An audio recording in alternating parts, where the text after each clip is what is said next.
É esse o trecho, né? Essa lógica, né? Então, o que ele está dizendo? Que o empresário alimenta os seus trabalhadores. Meu querido, daí você debrochou com a nossa cara, né?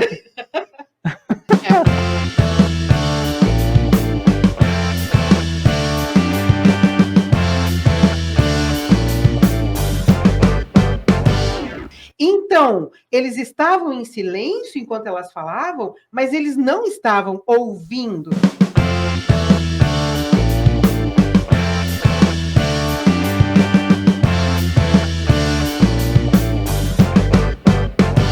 Thiago Gonçalves Teles, para não deixar minha mãe de fora. Eu gosto do nome do meio, que é para não deixar minha mãe de fora. Eu sou um palhaço. Só um palhaço mesmo.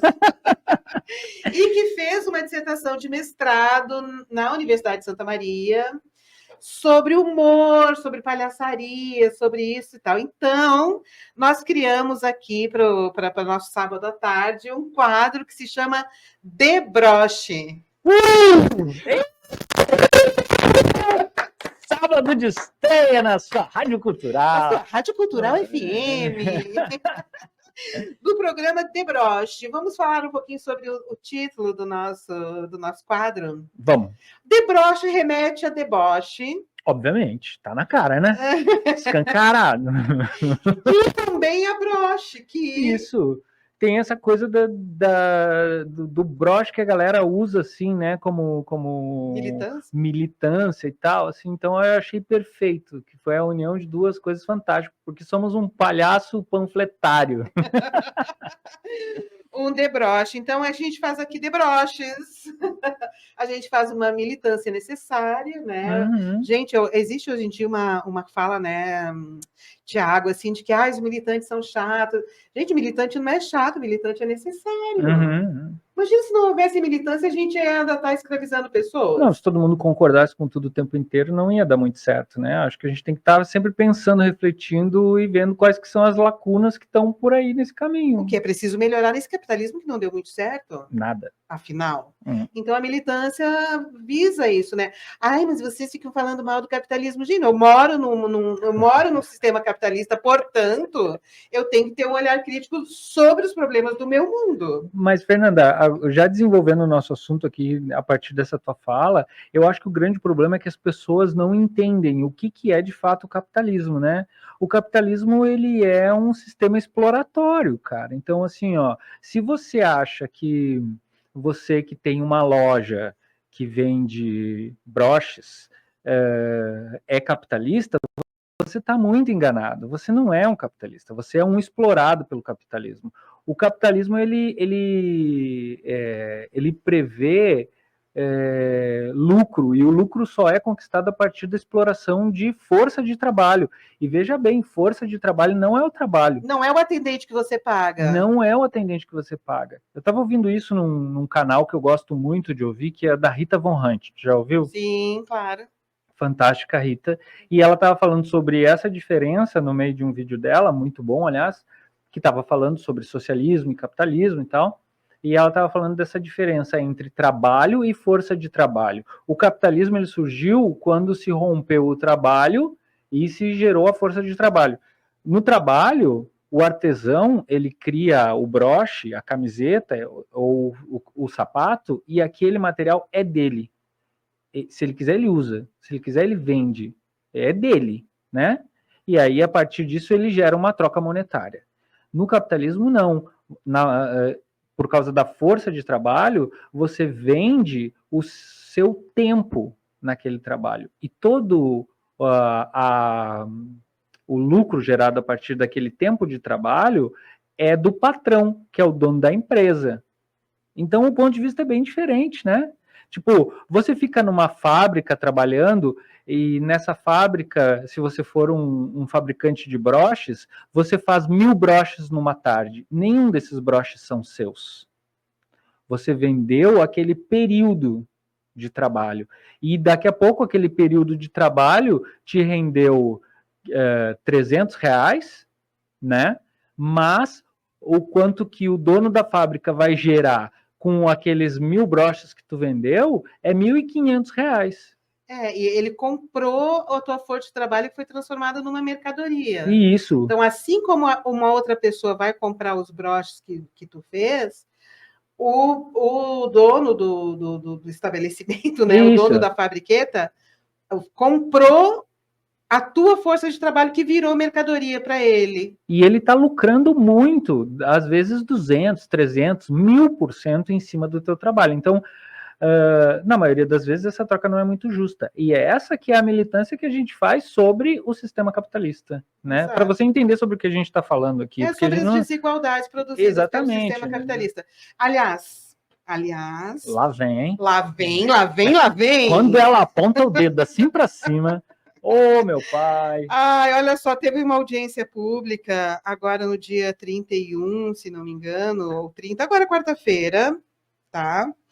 Sobre essa PL do patrimônio, né? Do patrimônio cultural, artístico e natural, ali na Câmara dos Vereadores. E foi muito polêmica, tá? Porque é uma PL que foi feita, assim, segundo o Centro de Estudos Históricos de Torres e Região, eles propuseram uma PL sem levar em conta o estudo que esses historiadores, sociólogos, enfim, professores, antropólogos estão fazendo há décadas para dar fundamento a um plano, né, de preservação do patrimônio, a um projeto de preservação do patrimônio artístico, cultural e natural aqui da cidade. Muito bem. E aí, teve audiência pública e muitas pessoas foram lá falar, criticando essa PL, tá? Porque a ideia deles é que essa PL está com muitas falhas, assim, do ponto de vista da capacidade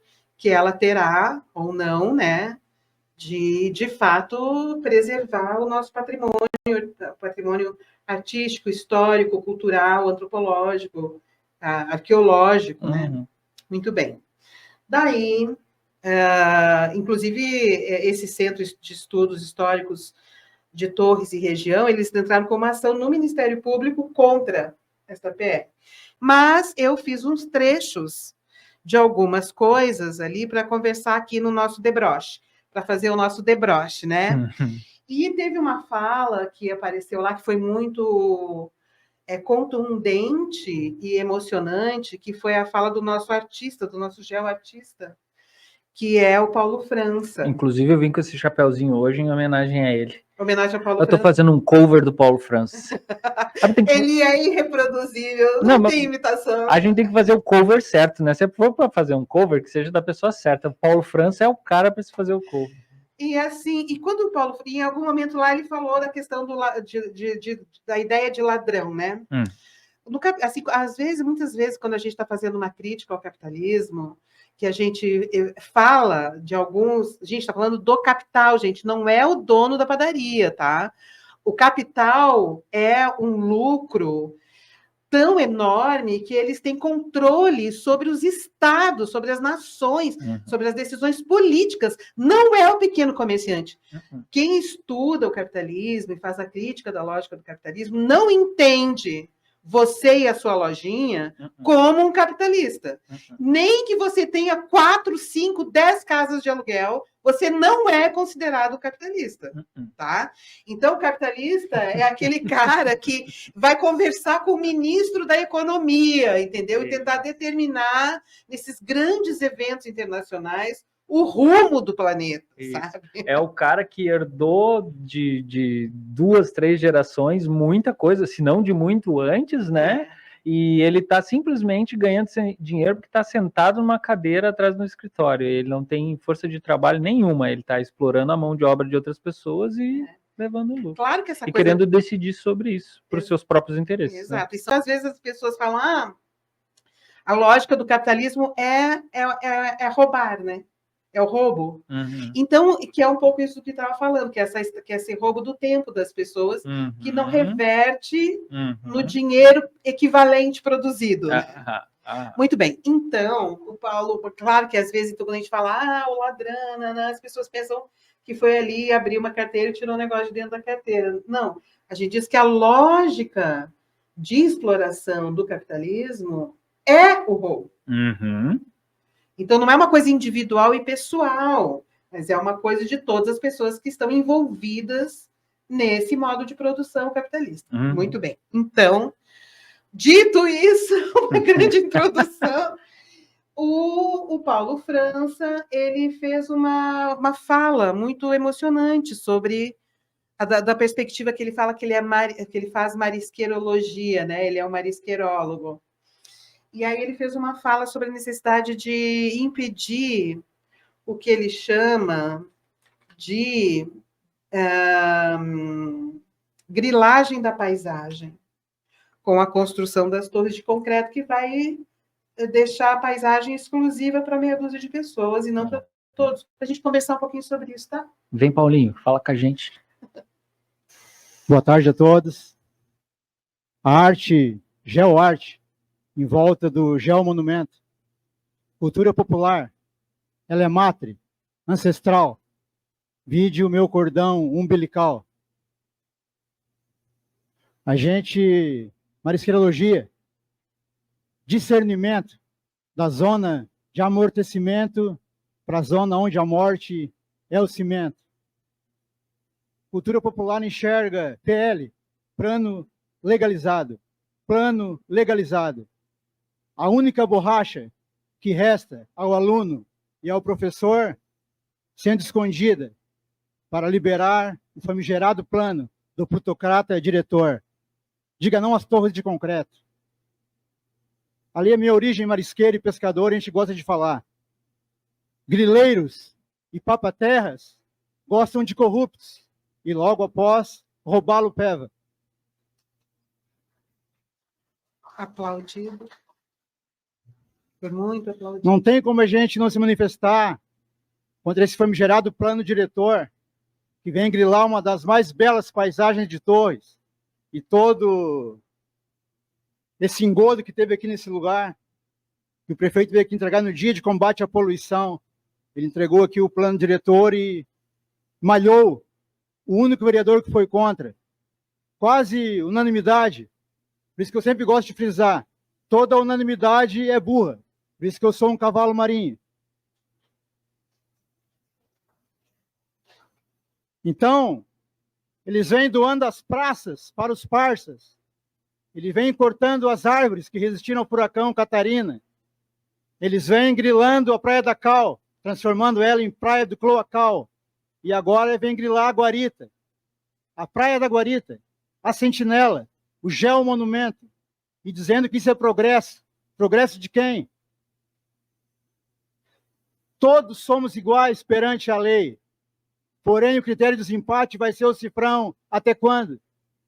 A cultura popular está aqui.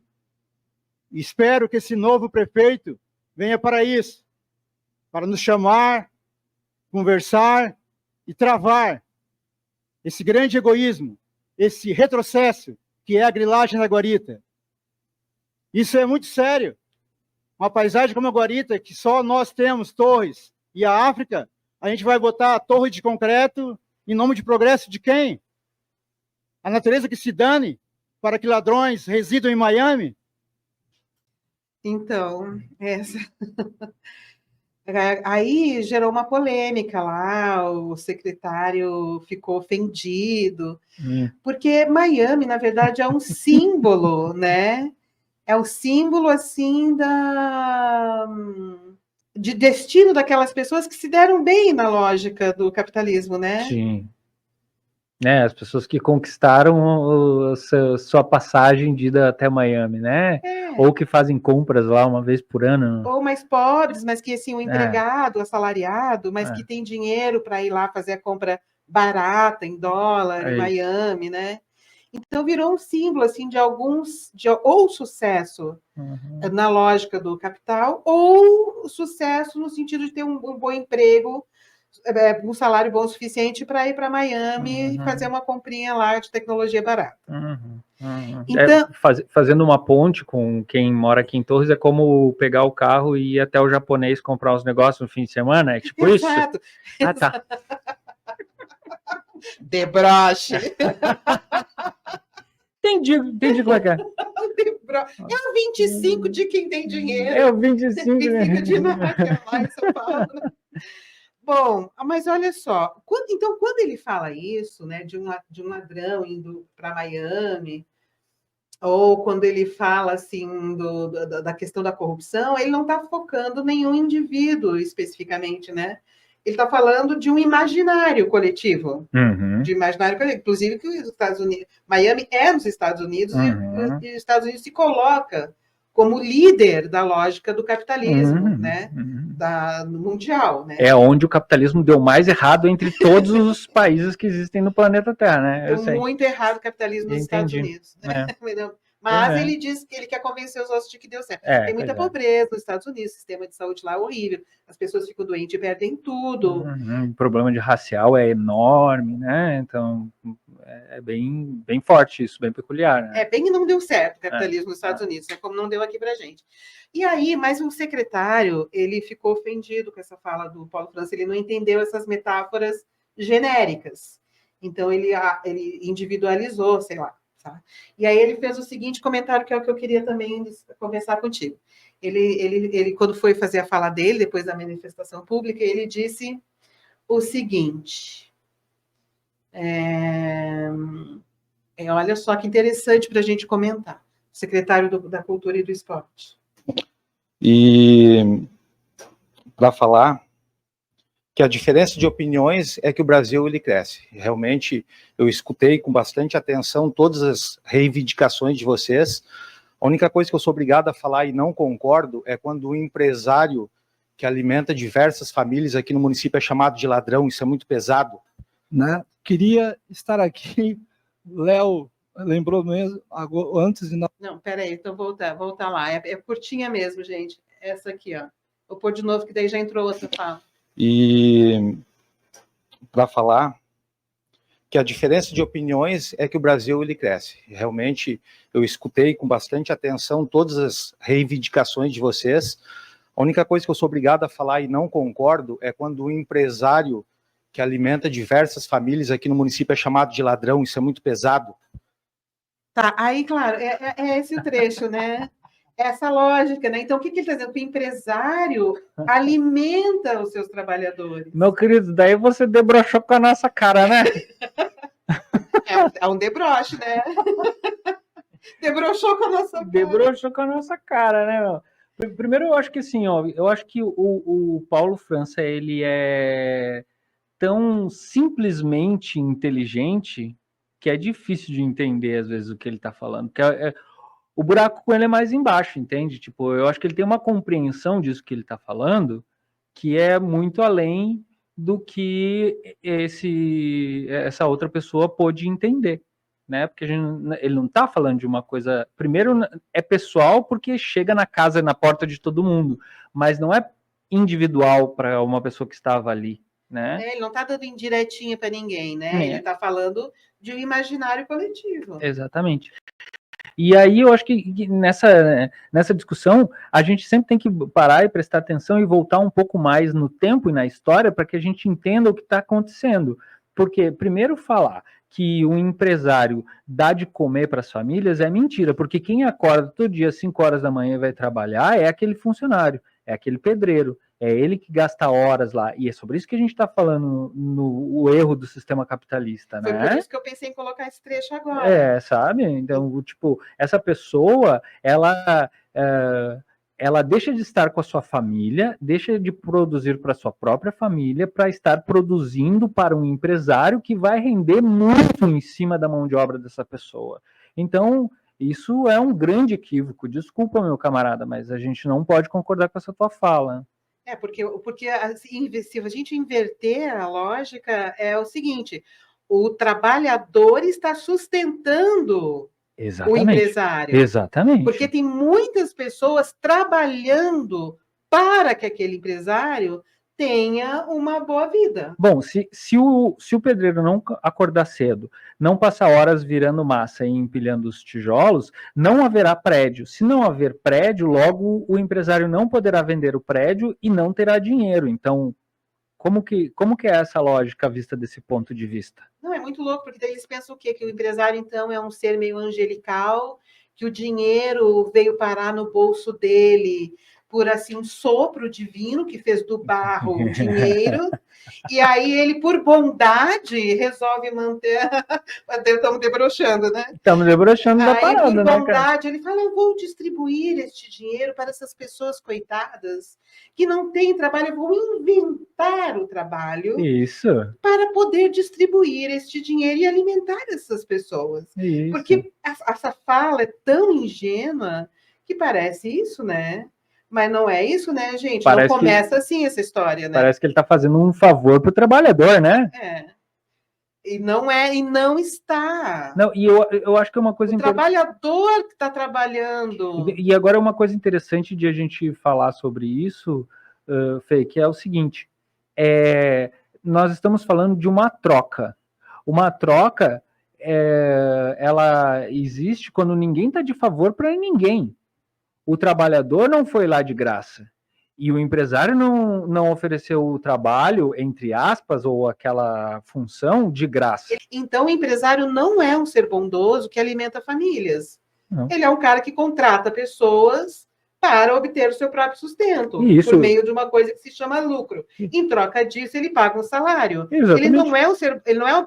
E isso não implica em ser bonzinho ou ser malzinho. Não. É uma troca de interesses. E isso também é importante se falar. Nós nem estamos falando de um julgamento de bom ou mal. A gente não quer essa dualidade aqui. Não estamos pensando nisso. Não estamos pensando nisso, né? Então, tipo assim, se tu tem condições, se o teu trabalho é organizar uma obra para contratar pessoas, faça isso e pague bem a pessoa que está indo trabalhar para você e dê condições de trabalho dignas para essa pessoa. E pronto. E fez essa relação de troca, todo mundo saiu com o que foi lá buscar e pronto, acabou, né?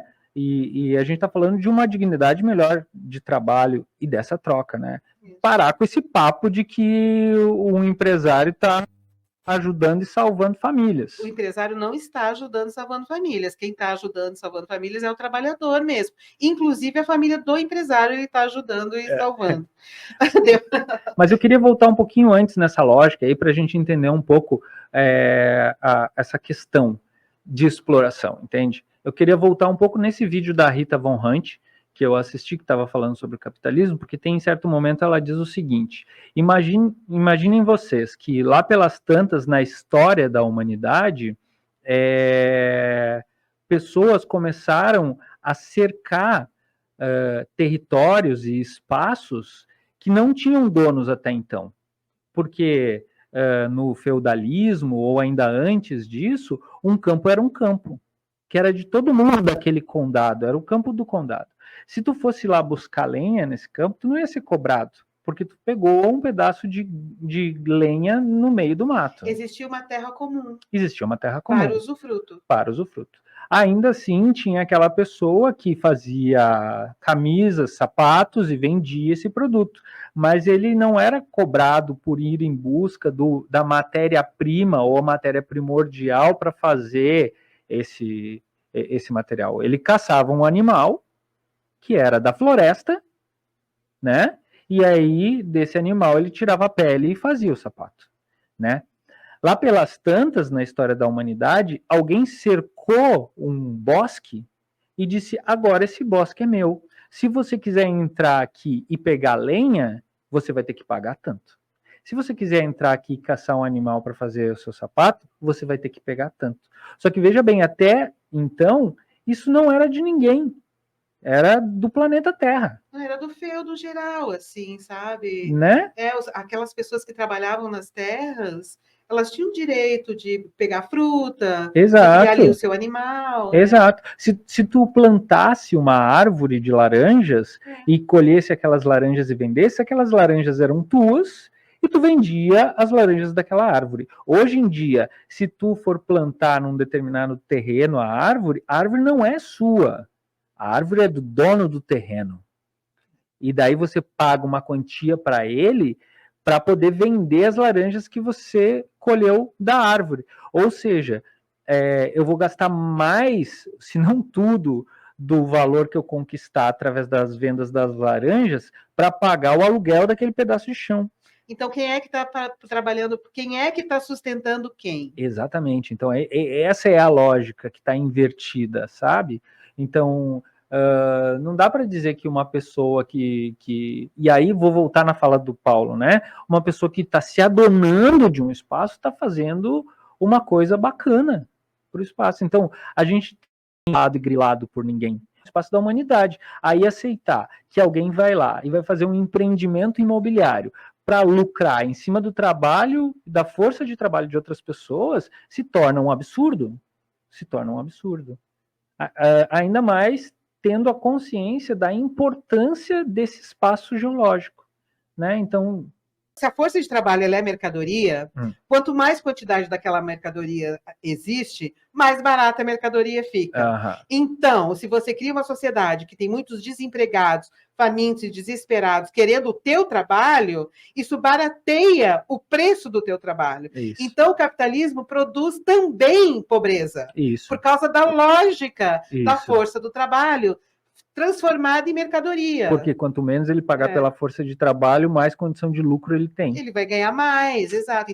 Então os trabalhadores ganhando pouco estão trabalhando para o benefício daquele que paga pouco. É isso. Então ele é tipo um parasita. Isso, mas vamos reforçar isso. A gente não está falando do dono da padaria que contrata a pessoa para fazer pão. Não, nem o dono da lojinha. Nem o dono da lojinha. A gente está falando de grandes organizações comerciais, corporativas, multinacionais que geram isso. Assim. Que vão lá para Davos. Isso, né? E que quando ganha o presidente de qualquer país assim de interesse econômico, vai lá, vamos conversar sobre o seu petróleo, vamos conversar sobre a sua floresta, vamos conversar sobre a água que você tem no teu território. Vamos conversar sobre o subsolo da tua terra. Lembrando, é interessante fazer isso, porque a gente está indo a gente está falando sobre coisas quase que megalomaníacas, porque elas são mesmo, né? Mas se a gente pensar um pouquinho nesse aspecto, existe uma quantidade X de dinheiros no planeta Terra.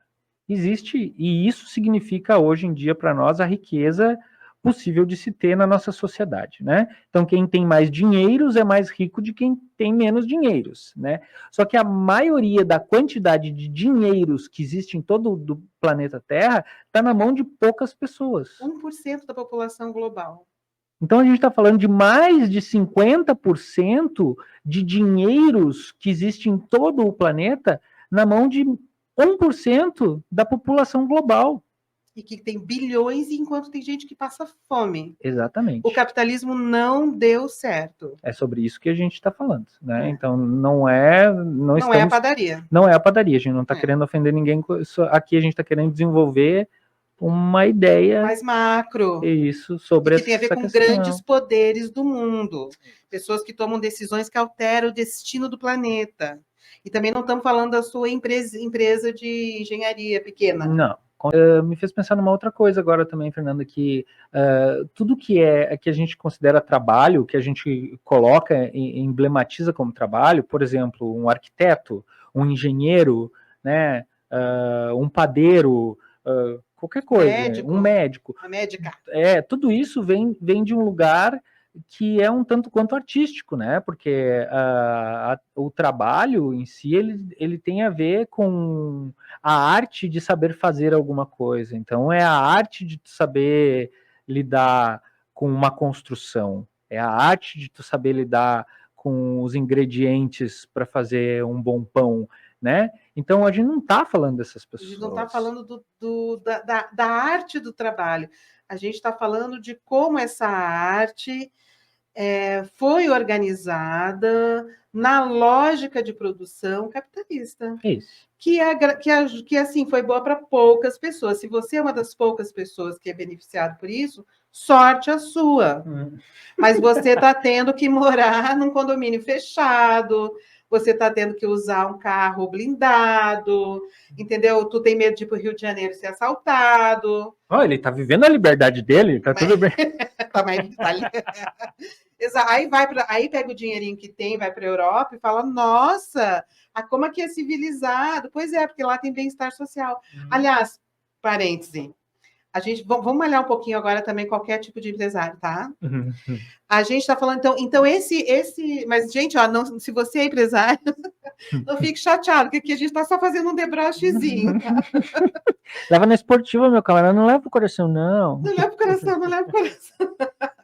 Não, é porque a gente fala, então, empresário alimenta o trabalhador, né? Aí eu fico pensando no último governo, no governo anterior, que eles fizeram uma reforma nas leis trabalhistas, né? E o objetivo deles era tirar 13º, tirar férias, não conseguiram, né? Mas era o objetivo, porque queriam seguir o modelo norte-americano, que o trabalhador não tem direito a férias remuneradas. Queriam diminuir o horário de almoço, não sei se conseguiram, de 1 hora para 15 minutos, enfim, vários direitos trabalhistas que a gente conquistou aqui no Brasil, que é o modelo europeu, gente, da lógica do bem-estar social, sabe? Direitos trabalhistas, vocês que vão para a Europa falam, nossa, que civilizado, é porque lá o trabalhador tem férias remuneradas, tem hora para trabalho, tem hora para almoço, 6 horas terminou, levanta e vai embora. Você imagina essas pessoas lá na Espanha, onde eles têm a cultura de fazer a sesta depois do almoço, e tudo fica fechado até as 3 horas da tarde. Não, na Grécia. Imagina a indignação dos brasileirinhos dizendo, aqui no Brasil nada fecha meio-dia. Não, lá na Grécia, não, as coisas, loja, mercado, também, a mesma coisa, lá pelas 3 da tarde, 4, porque o pessoal sai de manhã, entende? Vai dormir depois do almoço. É qualidade de vida. E a Grécia, embora tenha lá os seus problemas, enquanto comunidade europeia, né? Tá melhor do que o Brasil, assim, em termos de qualidade de vida das pessoas, né? Então, o que eu quero dizer é o seguinte, por que eu estou falando tudo isso? Para dizer que esses empresários, muitos desses, não todos, tá, gente? Eu sei que não são todos, mas muitos desses empresários angelicais que alimentam o trabalhador, segundo a fala do secretário, eles votaram em quem queria tirar os direitos trabalhistas, tirar os direitos da lei trabalhista, tirar as férias remuneradas e essa coisa toda, né? Então, que santidade é essa? Estão pagando, mas está custando, né? Está achando ruim, né? Pagar Está achando ruim dar férias remuneradas. Está achando ruim também da licença maternidade, né? Nossa, como atrapalha essa licença maternidade. A mulher sai, sei lá, 6 meses. Sabe quanto tempo é a licença remunerada na Alemanha? 2 anos. 2 anos, tá? Então, não são tão bonzinhos assim, não, tá, gente? Não são tão bonzinhos, não. Pode ser, claro, tem o bonzinho. Nada contra, eu mesma. Né, tenho planos de montar a minha empresinha, ser uma empresária, mas, poxa, gente, vamos fazer isso respeitando a dignidade humana, sabe? É isso aí. Vamos jogar. Se for para jogar o jogo, vamos jogar o jogo bem jogado. Né? Minimizar o que não presta do capitalismo. Isso. E aí, gente, a coisa continuou, tá? Lá Quando você achou que tinha acabado, tem mais um pouquinho ainda. Mais debroche. Porque daí, gente, aconteceu o seguinte, olha, a gente estava lá na audiência pública, então, né, todo mundo falando e pá e tal. E aí, claro, as pessoas se manifestaram, assim, vaiavam, aplaudiam, reclamaram, né, na medida em que a gente viu que a população que estava ali, né, os cidadãos que estavam ali na audiência, viram que essa PL não ia ser retirada para propor outra depois, de acordo com os estudos que já tem há décadas sobre isso, né? Então, teve protesto, teve manifestações ali, né? E um vereador achou aquilo muito feio. Ele achou feio porque, enquanto ele falava e o outro lá falava, as pessoas falavam, não, tem que retirar, algumas manifestações assim. E aí ele fez o seguinte comentário, que eu não lembro o nome do vereador, eu esqueci de anotar aqui no meu papelzinho, mas vai estar aqui a fala dele, vocês vão ouvir, a gente vai conversar sobre isso, tá, Thiago? Vamos lá. Vamos lá. Muitas das vezes a gente, durante o debate, eu vi que as pessoas comentaram que não foram escutados, e a gente vê também que muitas vezes tem gente que defende a cultura, mas não tem educação, que não respeita a opinião diversa. Mas eu quero parabenizar todos vocês, que graças a vocês, tanto a cultura e o meio ambiente, por vezes, está de pé, porque faz uma defesa ferrenha, que faz bem a democracia, mas também pede que exista também um respeito, porque os vereadores também representam, tem uma representação da comunidade, para concluir, presidente. Muitas das vezes tem alguém que se manifestou aqui dizendo que os vereadores, né, não teriam a capacidade técnica de poder legislar, e também tem alguns que não querem respeitar o poder emanado do povo que elegeu o prefeito municipal, tanto este como o próximo. Então é isso que nós temos que também respeitar dentro do projeto de lei, que existe um prefeito que também pode gestionar sobre a matéria. Obrigado. Então, aqui nessa fala dele tem duas coisas, sabe, Tiago? Eu queria separar, assim, são duas coisas diferentes. Inclusive, eu tinha ter separado essa fala. A primeira fala é, quando as pessoas começaram a se manifestar, quando viram que a PL não ia ser retirada, ele falou assim, ai, curioso, né, que as pessoas que têm cultura não têm educação. Aí, que foi que tu ouviu agora. E aí ele diz assim, porque nós respeitamos, nós ouvimos, respeitamos. E agora vocês não estão ouvindo o outro, né? Então, eu queria conversar contigo sobre o que é esse ouvir, entendeu? O que é esse ouvir? Porque se eles mantiveram silêncio, mas nenhuma fala teve influência sobre a retirada da PL, como todos que estavam ali propuseram, então que ouvir é esse? Ouvir é apenas ficar em silêncio? Primeiro, eu acho que eu gostaria de responder essa coisa de não ter educação, o pessoal da cultura não ter educação da seguinte forma. O pessoal da cultura que ele se refere são os marisqueiros da praia, como Paulo França, né? Que pouco têm acesso à cultura da educação nas escolas públicas. Públicas não, particulares. Ou particulares, né? Que pouco tem acesso às universidades aqui. Então, realmente, quem tem cultura não tem educação, infelizmente, justamente por causa desse rompimento desse sistema provocado por esse tipo de atitude, né? E daí, depois, sobre essa educação que ele fala, o bem educado, né? Esse formato de existência, né? Da moral e dos bons costumes e a boa educação, né? É bem educado para quem, para quê e por quê, né? Porque, assim, se bem educado nesse aspecto é ficar sentado ouvindo calado, desculpa, não é uma educação que faz sentido para nós. Não funciona, não faz sentido nenhum, sabe? Se era para ir lá só para ouvir vocês passarem um trator por cima da Praia da Guarita e construírem torres de concreto lá...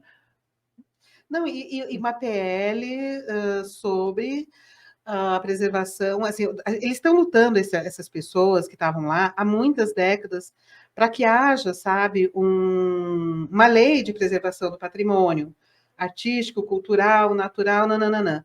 E quando surge uma proposta, essa proposta de lei, ela não leva em conta o que as pessoas estão estudando há tanto tempo. Então a questão é bem outra. A questão é, as pessoas que estavam lá se manifestando, que não fizeram silêncio, elas não estavam se sentindo ouvidas. Então, eles estavam em silêncio enquanto elas falavam, mas eles não estavam ouvindo. Então, quando eles falam assim, a gente ouviu enquanto vocês falavam, essa frase não convenceu ninguém. Uhum. Porque não teve efeito nenhum sobre a proposta, sobre o projeto de lei, sobre a proposta que todos fizeram. Retira isso e vamos propor de novo. É isso. O outro que leva... Então, nos ouçam. E quando as pessoas começaram a se manifestar no final, é muito triste isso, sabe, Tiago? Porque quando começou essas manifestações no final, que as pessoas estavam revoltadas, sentindo não fomos ouvidos, não fomos ouvidos, não fomos ouvidos. Mas isso é a mesma coisa que a gente fala em relação aos povos indígenas, os povos originários aqui no Brasil, né? A gente até está aí tramitando uma outra PL chamada Marco Temporal, que faz horas que estão falando sobre isso, dizendo que tem que levar em consideração a data tal e a partir dali que os indígenas que estavam naquelas terras, sendo que os indígenas estavam aqui há milhares de anos antes do povo europeu chegar. Vamos fazer o marco temporal 1450? Né? Já existia povo morando por aqui antes de Cristo, entende? Então, e aí vieram para cá, matar todos os indígenas, e agora acham ruim os indígenas se revoltarem por causa disso. Tem uma certa similaridade nisso, né? Então, tipo assim, indígenas, eu acho que vocês têm que ser mais educados, sabe? Ao invés de ir lá tudo pintado, ficar gritando na frente do Congresso. Exato, daí tipo vamos ser educado. O povo de Torres está aqui falando sobre isso há horas, pensando sobre isso há horas, pessoas estudando sobre esse caso, falando sobre essa importância, né, de manter isso preservado. E os caras estão achando ruim falarem contra eles para tirar o lucro deles, como o Paulo bem falou lá na fala em que ele proferiu naquele microfone, né? Ou a conversa é direta e reta e todo mundo se escuta e vamos debater para todos os lados isso, né? Ou vai ser difícil conversar, porque daí não é conversa, né? Não, e outra coisa, a gente tem que começar a prestar atenção no discurso, tá, gente? Porque na hora que tu ouve o discurso e tu não é preparado, você nunca estudou retórica, né? Se tu nunca estudou estratégias de manipulação no discurso, se ouve aquilo, parece que faz sentido. Porque a pessoa ali fez uma manobra discursiva que colocou ficar quieto, relacionou estar quieto com estar ouvindo. Enquanto que as pessoas que não ficaram quietas, elas estavam justamente reclamando de não terem sido ouvidas. Então, isso aí vira uma torre de Babel. Então, é preciso que a gente que trabalha com comunicação, que deixe claro essas manobras discursivas, né? Isso. Não, e por uma boa conversa, sempre tem um chimarrão feito. Então, se quiser conversar sobre isso, meu camarada, vem aqui que a gente bate um papo sobre isso, só que a gente vai fundo na questão, não adianta ficar nervosinho. A gente leva o debate a sério. Não leva pro coração, tá? A gente pode conversar sobre qualquer coisa. Realmente não leva pro coração, porque a democracia a gente tem que aprender a conversar, mesmo que a conversa seja desconfortável. É isso. Não é, né? A gente tem que aprender a suportar uma boa conversa, mesmo que ela seja desagradável. Isso. Sem isso, não tem como a democracia ganhar consistência, né, Thiago? Olha só, gente, se vocês quiserem...